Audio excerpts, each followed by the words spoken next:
அண்ணா பல்கலைக்கழக மாணவி பாலியல் வன்கொடுமை செய்யப்பட்ட நிலையில் சேலம் கோட்டை மைதானம் அருகே போராட்டத்தில் அதிமுகவினர் ஈடுபட்டார்கள். அவர்கள் கைது செய்யப்பட்டிருக்கிறார்கள்.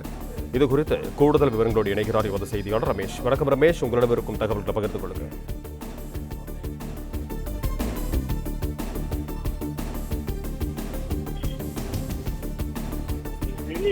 எதுனே கண்டுபிடிக்க முடியாது.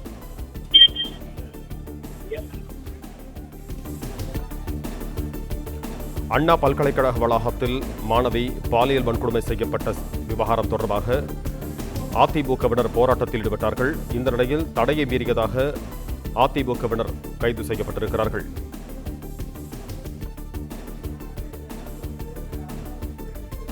போலீசார் அதிமுகவினரிடையே தள்ளுமுள்ளு ஏற்பட்டிருக்கிறது. சேலம் கோட்டை மைதானம் அருகே போராட்டத்தில் ஈடுபட்ட அதிமுகவினர் கைது செய்யப்பட்டிருக்கிறார்கள்.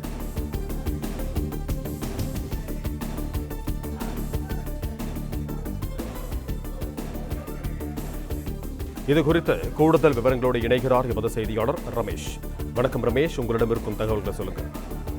வணக்கம்.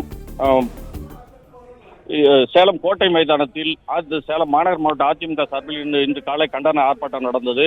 இதில் சேலம் மாநகராட்சி பகுதி முழுவதும் இருந்து திரளான நிர்வாகிகள் தொண்டர்கள் கலந்து கொண்டனர். இந்த ஆர்ப்பாட்டத்திற்கு சேலம் மாநகர் மாவட்ட செயலாளரும் முன்னாள் சட்டமன்ற உறுப்பினரான வெங்கடாசலம் தலைமை வைத்தார். இதில் இந்த ஆர்ப்பாட்டத்திற்கு போலீசார் அனுமதி தராததால் நிர்வாகிகள் தொண்டர்கள் ஆங்காங்கே திரண்டிருந்தனர். பின்னர் அனைவரும் பேரணியாக கோட்டை மைதானத்துக்கு வந்தனர்.